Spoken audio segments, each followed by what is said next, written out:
Hi. അപ്പോൾ എനിക്ക് തോന്നുന്നുണ്ട് ഞാൻ ഒരു 8ാമത്തെ വർഷത്തിലെ ആ പ്രധാനപ്പെട്ട ദിവസത്തിൻ്റെ ഒരു ദിവസത്തിൽ മുന്നേ ഉള്ള ദിവസത്തിൽ നിന്ന് തുടങ്ങാം. അതായത് സെപ്റ്റംബർ 11. അത് ആ രാത്രി എന്ന് പറയുന്നത് എൻ്റെ ജീവിതത്തിൽ ഭയങ്കര ഒരു 8 വർഷത്തെ ജേർണിയുടെ ഒരു ദിവസം മുന്നേ ഉള്ള രാത്രിയാണ്. അപ്പോൾ ഈ 8 വർഷവും ചെറിയ രീതിയിലൊക്കെ തളർന്നിട്ടുണ്ടെങ്കിലും പക്ഷേ ആ ഒരു വൺ നൈറ്റ് കൂടെ ഉള്ളൂ എന്നുള്ളതിൻ്റെ ഒരു ടെൻഷൻ അതെങ്ങനെ ഞാൻ ഓവർകം ചെയ്തു എന്ന് എനിക്കറിയത്തില്ല. കാരണം എനിക്ക് സിനിമ ഷൂട്ട് ചെയ്യാൻ അത്രയും എളുപ്പമായിരുന്നു. പക്ഷേ റിലീസിന് ഒരു ദിവസം മുന്നേ ഉള്ള ആ ഒരു ദിവസം ഭയങ്കര ഹെക്റ്റിക്കായിരുന്നു. ഇതുവരെ ഇല്ലാത്ത തോട്ട്സ് ആയിരുന്നു. പക്ഷേ ഈ പറയുന്ന വെരി നെക്സ്റ്റ് ഡേ സെപ്റ്റംബർ 12, അതായത് ARM റിലീസായ ദിവസം, അന്ന് രാവിലെ ഈ പറയുന്ന ഫാമിലി മെമ്പേഴ്സും എൻ്റെ ഫ്രണ്ട്സും ടെക്നീഷ്യൻസും ഇതൊന്നും അല്ലാതെ ഒരുപാട് ഓഡിയൻസിൻ്റെ ഫ്രണ്ട് ഇരുന്നിട്ട് നമ്മൾ സിനിമ കാണുമ്പോൾ കിട്ടുന്നതും, അല്ലെങ്കിൽ നിങ്ങൾ സിനിമ കണ്ടിട്ടുള്ളതുകൊണ്ട് അറിയാം, എനിക്ക് തോന്നുന്നു ഒരു പോയിന്റിൽ ഏറ്റവും ലാസ്റ്റ് അജയൻ അണ്ടർ വാട്ടറിൽ പോയിട്ട് ആ വിളക്കെടുക്കുന്ന മൊമെൻറ്റിൽ ഉണ്ടായ കയ്യടി, അതായിരുന്നു അതെൻ്റെ ഒരു ഓവർ കോൺഫിഡൻസ് അല്ല, അതെൻ്റെ കോൺഫിഡൻസ് ആയിരുന്നു. ആ മൊമെൻറ്റിൽ ഓഡിയൻസ് കൈ അടിച്ചപ്പോൾ ഞാൻ അവിടെ നിന്ന് ചാടി എണീറ്റ് ടോവിയെടുത്ത് പറഞ്ഞു, പട ഹിറ്റാ വന്നു എന്ന് പറഞ്ഞു. അത് അത്രയും എനിക്ക് കോൺഫിഡൻ്റ് ആയിരുന്നു. നമ്മൾ വച്ചിരുന്ന ഓരോ പോയിന്റിലും ഫിലിം അപ്രിസിയേഷൻ കിട്ടുമ്പോഴത്തേക്കും, അല്ലെങ്കിൽ അത് കഴിയുമ്പോഴത്തേക്ക് മണിയൻ്റെ എൻട്രിയുടെ അവിടെ ക്ലാപ്സ് വരുമെന്നുള്ളത് അറിയായിരുന്നു. പിന്നെ ഏറ്റവും ടൈലൻഡിൽ ഈ പറയുന്ന സാക്ഷാൽ ലാലേട്ടൻ്റെ ആ വോയിസ് ഓവർ എൻഡ് ചെയ്യുന്ന മൊമെൻറ്റിലും കൈയടി വരാമെന്ന് അറിയായിരുന്നു. അപ്പോൾ ഇതെല്ലാം ആ ഒരു 8 വർഷത്തെ ജേണിയിൽ നിന്ന്, അല്ലെങ്കിൽ എൻ്റെ പേഷ്യൻസിൽ നിന്ന് ഉണ്ടായ ഒരു സക്സസ് ആയിട്ടാണ് ഞാൻ കാണുന്നത്. അതുപോലെ നിങ്ങൾക്കും എങ്ങനെ നമ്മുടെ പാഷൻ അല്ലെങ്കിൽ ഒരു പാഷൻ പേഷ്യൻസിലൂടെ അച്ചീവ് ചെയ്യാം എന്നതിനുള്ള ഏറ്റവും വലിയ ഉദാഹരണം ഞാൻ തന്നെ കണക്കാക്കുന്നത്. കാരണം 8 വർഷം എന്ന് പറയുന്നത് അത്രയും വലിയൊരു കാലയളവായിട്ടാണ് പലരും പറയുന്നതെങ്കിലും ഞങ്ങൾക്കറിയത്തില്ല എങ്ങനെയാണ് ഈ 8 ഇയർ ജേർണി പോയതെന്നുള്ളത്. അതിൻ്റെ സ്റ്റാർട്ടിങ് പറയുകയാണെങ്കിൽ, നിങ്ങളെപ്പോലെ ഞാനൊരു എൻജിനീയറിങ് സ്റ്റുഡൻ്റ് ആയിരുന്നു. എനിക്ക് തോന്നുന്നു സ്റ്റാർട്ടിങ് 12th എൻജിനീയറിങ് എക്സാമൊക്കെ, എൻട്രൻസ് എക്സാം കഴിയുന്ന സമയത്ത് ഒരുപാട് പ്രഷറും കാര്യങ്ങളൊക്കെ ഉണ്ടായി. എന്തോ ഭാഗ്യത്തിന് എനിക്കൊരു നല്ല റാങ്ക് കിട്ടി. പക്ഷേ ലൈഫിലെപ്പോഴും ഈ പറയുന്ന ടെസ്റ്റുകൾ സംഭവിക്കുന്നതോടൊപ്പം എൻ്റെ ലൈഫിലൊരു ടെസ്റ്റ് സംഭവിച്ചത് മാത്സിന് 50% മാർക്കില്ല എന്നുള്ളതാണ്. അപ്പോൾ മാത്സിന് 50% മാർക്കില്ലെങ്കിൽ ഈ പറയുന്ന 2 വർഷം എൻട്രൻസ് കോച്ചിങ്ങിനൊക്കെ പോയി കഴിഞ്ഞിട്ട് കിട്ടിയ റാങ്ക് കൊണ്ട് വലിയ ഗുണമില്ലാന്ന് എനിക്ക് മനസ്സിലായി. പിന്നെ ഇമ്പ്രൂവ്മെൻ്റ് എഴുതി 50 മാർക്കുള്ളതിന് എനിക്ക് വീണ്ടും ആദ്യം 45 പിന്നെ 48 കിട്ടി. എന്നിട്ടും 50 ക്രോസ് ചെയ്തില്ല. പക്ഷേ ഈ പറയുന്ന വീട്ടിലെ പ്രഷർ, എല്ലാവരുടെയും വീട്ടിലൊക്കെ പ്രഷറുള്ള പോലെ തന്നെ പ്രഷർ കാരണം എന്നെ തമിഴ്നാട്ടിലുള്ളൊരു കോളേജിൽ എൻജിനീയറിങ്ങിന് വിട്ടു. പക്ഷേ എൻജിനീയറിങ്ങിന് പോകുന്നതിന് മുന്നേ തന്നെ ഞാൻ സ്കൂൾ ടൈമിൽ ആർട്സ് അല്ലെങ്കിൽ എന്തെങ്കിലും ക്രിയേറ്റീവായിട്ട് ചെയ്യുക എന്നുള്ളത് തന്നെയായിരുന്നു എൻ്റെ ഒരു ഡ്രീം ഉണ്ടായിരുന്നത്. അത് സ്റ്റാർട്ടിങ് സ്കൂൾ ഒരു 4ാം ക്ലാസ് വരെയൊക്കെ ഞാൻ നാടകം എന്നൊക്കെ പറഞ്ഞ് ക്ലാസ് കട്ട് ചെയ്തു. അത് കഴിഞ്ഞിട്ട് ഞാൻ ഒരുപാട് ഈ പറയുന്ന നാടക ടീമിൻ്റെ കൂടെ പോകാൻ തുടങ്ങി. കാരണം 4ാം ക്ലാസ് കഴിഞ്ഞ് അടുത്ത സ്കൂളിലോട്ട് എത്തിയപ്പോഴത്തേക്ക് എന്നെയും കാട്ടി അഭിനയിക്കുന്ന ആൾക്കാർ വന്നപ്പോൾ എനിക്ക് അവിടെ ആകെ കിട്ടിയത് ഒരു തബല അടിക്കാനുള്ള റോള് മാത്രമാണ്, അഭിനയിക്കാൻ പറ്റിയിട്ടില്ല. പക്ഷെ അത് വെച്ചിട്ട് എനിക്ക് തോന്നുന്നു കട്ട് ചെയ്യാൻ പറ്റുന്ന എല്ലാ മാക്സിമം ക്ലാസ്സുകളും കട്ട് ചെയ്തിട്ടുണ്ട്. അച്ഛൻ പോലീസിലായിരുന്നതുകൊണ്ട് അച്ഛൻ സ്കൂളിൽ വന്നിട്ട് പറയുമായിരുന്നു, ഈ പറയുന്ന മോനെ ഒരു ഇതിനും വിടരുത് എന്നുള്ളത്. പക്ഷേ നമ്മുടെ പാരൻസ്, അല്ലെങ്കിൽ ഞാൻ എൻജിനീയറിങ് കഴിഞ്ഞിട്ട് എനിക്ക് തോന്നുന്നു ഞാൻ 4th ഇയറിന് മുന്നേ നമ്മുടെ പ്രോജക്റ്റിൻ്റെ ടൈമിൽ തന്നെ ഒരു കമ്പനിയിൽ പ്ലേസ്ഡ് ആവുന്നു. അതുമുതൽ ഞാനൊരു 1 ഇയർ ടെക്നോ പാർക്കിൽ വർക്ക് ചെയ്യുന്നു. അപ്പോൾ ഈ ഡെസ്കിൻ്റെ മുന്നേ നമ്മൾ വർക്ക് ചെയ്യുമ്പോഴും നമ്മുടെ പാഷൻ എന്ന് പറയുന്ന ഒരു സാധനം തലയിൽ കിടക്കുന്നതുകൊണ്ട് എന്തോ ഒരു ഒരു നമ്മുടെ അപ്പോഴത്തെ ഒരു ഫയറിൽ ഈ പറയുന്ന അന്ന് എന്താ ചെയ്യാൻ പറ്റുന്നതെന്നുള്ളത് നോക്കിയിട്ട് ഞാൻ ആ കമ്പനിയിൽ ഒരു വൺ ഓഫ് ദ പാർട്ട്ണർ അല്ലെങ്കിൽ ആ കമ്പനിയിൽ ഒരു എൻ്റർടൈൻമെൻറ്റ് വിങ്ങിൻ്റെ പാർട്ട്ണറിലോട്ട് മാറി. അപ്പോൾ എനിക്ക് വീട്ടിൽ കുറച്ച് നേരം ഇടയ്ക്കിടയ്ക്ക് ഞാൻ വീട്ടിൽ ലീവൊക്കെ എടുത്ത് നിൽക്കും. അപ്പം അമ്മ ചോദിക്കുമ്പോഴത്തേക്ക് ഞാൻ പറയും ഇതാണ് ഈ വർക്ക് ഫ്രം ഹോം പോലെയാണ്. അന്നേ തുടങ്ങി, അതായത് 2000 ഈ പറയുന്ന ഒരു 13 മുതൽ ഒരു 13 എന്ന് പറയുന്ന ഇയറിൽ ഞാൻ എൻജിനീയറിങ് കഴിഞ്ഞു, ജോലി വർക്ക് ചെയ്തു. അന്ന് ഞാൻ തീരുമാനിച്ചു ഈ പറയുന്ന സിനിമയാണ് മെയിൻ എന്നുള്ള ഒരു സാധനം. അങ്ങനെ ഞാൻ ഇരുന്നിട്ട് IMDb 350 350 സിനിമ വീട്ടിലിരുന്ന് കാണലായിരുന്നു പരിപാടി. അതിൻ്റെ ആ ഇടയ്ക്കാണ് ആദ്യമായിട്ട് IFFK എന്ന് പറയുന്ന ഒരു ഇൻ്റർനാഷണൽ ഫിലിം ഫെസ്റ്റിവൽ കാണുന്നത്. ഇൻ്റർനാഷണൽ ഫിലിം ഫെസ്റ്റിവലിൽ പോയി 2014 ഫെസ്റ്റിവലിലാണ് ഞാൻ ഡിസൈഡ് ചെയ്യുന്നത് ഒരു സംവിധായകനാകണം എന്നുള്ളത്. കാരണം ഞാൻ കുറേ പരിപാടികൾ ചെയ്തിട്ടുണ്ട്. നമുക്ക് ഒരു പോയിൻ്റൊക്കെ എത്തുമ്പോൾ ഇഷ്ടം പോലെ പരിപാടികൾ ചെയ്യാം എന്നൊക്കെ തോന്നും. പക്ഷേ നമ്മളത് നമ്മുടെ റൈറ്റ് രീതിയിൽ നമ്മളത് ഒരു ടൈമിൽ കറക്റ്റായിട്ട് നമ്മൾ അതിനനുസരിച്ച് വർക്ക് ചെയ്യുമ്പോഴത്തേക്ക് നമ്മളവിടെ എത്തും. ആ വർക്ക് ചെയ്തതെന്ന് പറയുന്നത് ഈ 350 സിനിമകൾ കണ്ടതായിരുന്നു.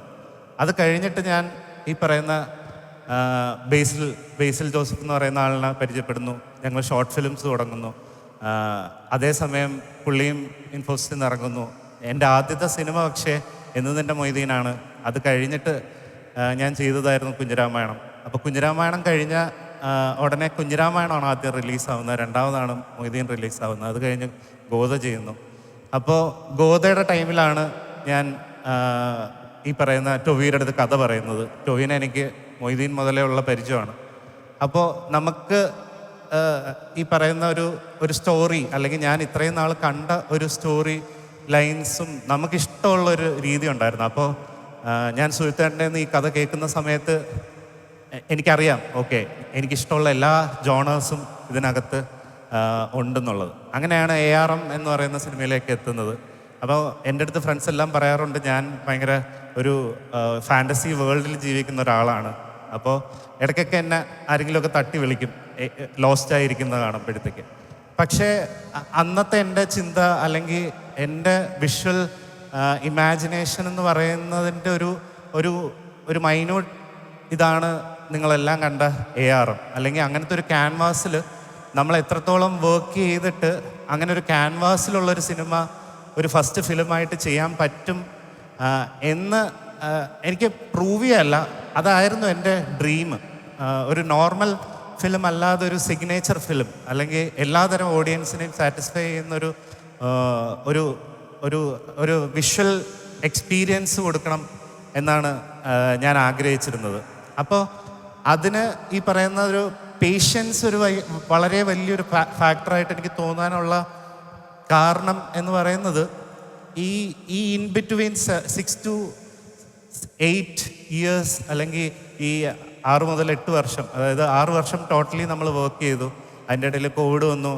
അതിൻ്റെ ഇടയിൽ ഇഷ്ടം പോലെ സ്ട്രഗിൾസും കാര്യങ്ങളും ഒക്കെ നമ്മളൊരു ഇങ്ങനത്തെ ഒരു സിനിമ ബിൽഡ് ചെയ്യുമ്പോൾ ഉണ്ടാവും. അപ്പോൾ ഇപ്പോൾ പലരും എൻ്റെ അടുത്ത് ചോദിക്കാറുണ്ട് എങ്ങനെ 8 ഇയേഴ്സ് ഒരു ഫിലിമിന് വേണ്ടി ഇൻവെസ്റ്റ് ചെയ്തു എന്ന്. പക്ഷേ എനിക്ക് തോന്നുന്ന ആ ഒരു പാഷൻ നമുക്ക് ബിൽഡ് ചെയ്യാനായിട്ട് ആ പേഷ്യൻസിൻ്റെ ഒരു ജേണി അല്ലെങ്കിൽ നമ്മുടെ ഒരു ഇവോൾവിങ് ജേണി അവിടെ വേണം. എന്നാൽ മാത്രമേ ഇങ്ങനൊരു സിനിമ എനിക്ക് ചെയ്യാൻ പറ്റൂ. അല്ലെങ്കിൽ ഇതിന് മുന്നേ ഞാൻ ചെയ്തിരുന്നെങ്കിൽ ഇത്രയും എഫക്റ്റീവ് ആവില്ലായിരുന്നു എന്ന് എനിക്ക് അത്രയും ഒരു 8 ഇയർ ജേണി കഴിഞ്ഞപ്പോഴത്തേക്കാണ് എനിക്ക് മനസ്സിലാവുന്നത്. അതിനോടൊപ്പം തന്നെ ഇങ്ങനത്തെ സിനിമ ചെയ്യുമ്പോഴത്തേക്കുള്ള ഒരു ബേസിക് ക്വാളിഫിക്കേഷൻ അല്ലെങ്കിൽ നമ്മൾ ഏതെങ്കിലും ഒരു ഫിലിം സ്കൂളിലോ അങ്ങനെ എന്തെങ്കിലും പോയി പഠിച്ചതിൻ്റെ ഒരു എക്സ്പീരിയൻസ് ഇല്ല. എനിക്ക് കൂടുതലും ഞാൻ ഇരുന്നിട്ട് ഫോണിലോ അല്ലെങ്കിൽ കമ്പ്യൂട്ടറിലോ ലാപ്ടോപ്പിലോ പോയിരുന്നിട്ട് മാസ്റ്റർ ക്ലാസ്സുകൾ കാണുക. എന്നെ ഏറ്റവും കൂടുതൽ ഫാസിനേറ്റ് ചെയ്തിട്ടുള്ള മേക്കേഴ്സ് എന്ന് പറയുന്നത് നമ്മൾ ഫ്രം റൂട്ട് എടുക്കുകയാണെങ്കിൽ അല്ലെങ്കിൽ മലയാളത്തിൽ നിന്ന് തന്നെ എടുക്കുകയാണെങ്കിൽ മൈ ഡിയർ കുട്ടിച്ചാത്തൻ മുതൽ ഫാൻറ്റസി സാക്ഷാൽ ശ്രീമാൻ ചാത്തുണ്ണി, അങ്ങനെ ഇഷ്ടംപോലെ സിനിമകളുണ്ടായിരുന്നു. അവിടുന്ന് അതെല്ലാം സക്സസ്ഫുൾ ആയിരുന്നു. പക്ഷേ ഒരു പോയിന്റ് എത്തിയപ്പോഴത്തേക്ക് നമ്മളടുത്ത് എല്ലാവരും പറഞ്ഞു റിസ്ക് ആണ് ഈ പറയുന്ന ഫാൻറ്റസി ഫിലിംസ് എടുത്താൽ അല്ലെങ്കിൽ വലിയ ബഡ്ജറ്റ് ഫിലിം എടുത്താൽ. ARM ഞാൻ സ്റ്റാർട്ട് ചെയ്യുന്ന സമയത്തൊരു 8 ക്രോസ് ഫിലിമായിരുന്നു. പക്ഷേ അതൊരു ഓർഗാനിക് പ്രോസസ്സിലൂടെ ജേണി മുന്നോട്ട് പോയപ്പോഴത്തേക്കാണ് സിനിമ വലുതാവുന്നതും എൻ്റെ ഈ പറയുന്ന ആക്ടർ ഒരു കുറച്ചുകൂടെ ബാങ്കബിൾ പൊസിഷനിലോട്ട് എത്തുന്നതും. അങ്ങനെ എനിക്ക് ആദ്യത്തെ സിനിമയിൽ തന്നെ ഒരു 20 to 25 ക്രോസിന് ഇങ്ങനത്തെ ഒരു ഫിലിം മേക്ക് ചെയ്യാൻ പറ്റി. അപ്പോൾ ഞാൻ ഈ മാസ്റ്റർ ക്ലാസ് പഠിക്കുന്നതിനോടൊപ്പം തന്നെ എനിക്ക് ഭയങ്കര ഇഷ്ടമുള്ളൊരു ഏരിയ ആയിരുന്നു VFX. അപ്പോൾ നമ്മൾ ഈ ഇടയ്ക്കൊക്കെ നമ്മുടെ തളർത്താൻ പലരും ഉണ്ട്, അല്ലെങ്കിൽ കുറേ സ്ട്രഗിൾസൊക്കെ വരുന്ന സമയത്ത് ആ പേഷ്യൻസിൽ ആക്ച്വലി നമ്മൾ വർക്ക് ചെയ്യേണ്ട ഒരു ഏരിയ എന്ന് പറയുന്നത് നമ്മൾ അതിനു വേണ്ടി ബിൽഡ് ചെയ്യുക, നമ്മുടെ ബ്രെയിൻ കുറച്ചുകൂടെ അപ്ഡേറ്റ് ചെയ്തുകൊണ്ടിരിക്കണം. അങ്ങനെ ഞാൻ ഈ പറയുന്ന VFXൻ്റെ പല പ്രോസസ്സും പഠിച്ചു. ഇതെല്ലാം ഓൺലൈനാണ് പഠിക്കുന്നത്. ഞാൻ സിനിമ ബിൽഡ് ചെയ്യുന്ന സമയത്ത് ഒരു 2.5 hours ഫിലിം ഉണ്ടെങ്കിൽ അതിൽ 3000 ഷോട്ടും VFX ആണ്.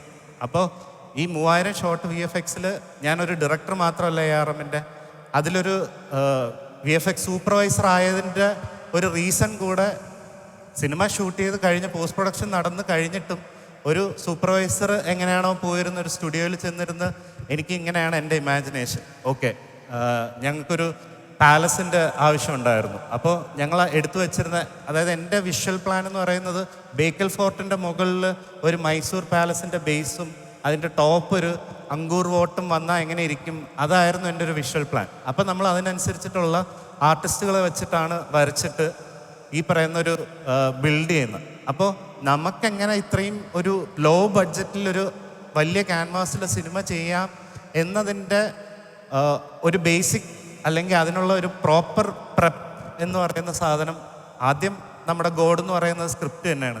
സ്ക്രിപ്റ്റ് കഴിഞ്ഞു കഴിഞ്ഞാൽ പിന്നെ നമ്മുടെ ആ പ്രീ പ്രൊഡക്ഷൻ ടൈമിലാണ് ഫിലിം ഉണ്ടാകുന്നത്. അത് നോർമലി നിങ്ങൾ സിനിമ കാണുന്നവർക്കത് കുറവായിരിക്കും, അതിൻ്റെ ഒരു നോളേജ് കുറവായിരിക്കും. അപ്പോൾ അതിൻ്റെ പുറകെ എത്ര ഒരു ടീം വർക്ക് ചെയ്യുന്നുണ്ട്, അല്ലെങ്കിൽ ഒരു ഡയറക്ടർ ഒരു ടീം മാനേജറായിട്ട് വർക്ക് ചെയ്യേണ്ടി വരും. അത്രയും ടെക്നീഷ്യൻസിന് നമ്മൾ കൊണ്ടുവന്നിട്ട് നമ്മുടെ വിഷനനുസരിച്ചിട്ട് അവരുടെ പ്രോസസ്സ് കുറച്ചുകൂടെ ഈസി ആക്കേണ്ടി വരും.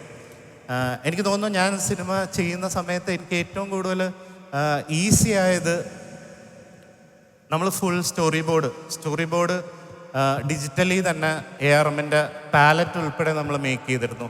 ഇനി സ്റ്റോറി ബോർഡ് അല്ലാതെ മെയിൻ സീക്വൻസ്, അതായത് ഒരു 40 minutes നമ്മൾ പ്രീ വിഷ്വലൈസേഷൻ, അതായത് ഒരു അനിമേഷൻ ഫിലിം പോലെ തന്നെ നമ്മൾ പ്രീ വിഷ്വലൈസേഷൻ ചെയ്തിട്ടാണ് അതിലുള്ള ഓരോ സീക്വൻസും മേജർ സീക്വൻസും നമ്മൾ ഷൂട്ട് ചെയ്തേക്കുന്നത്.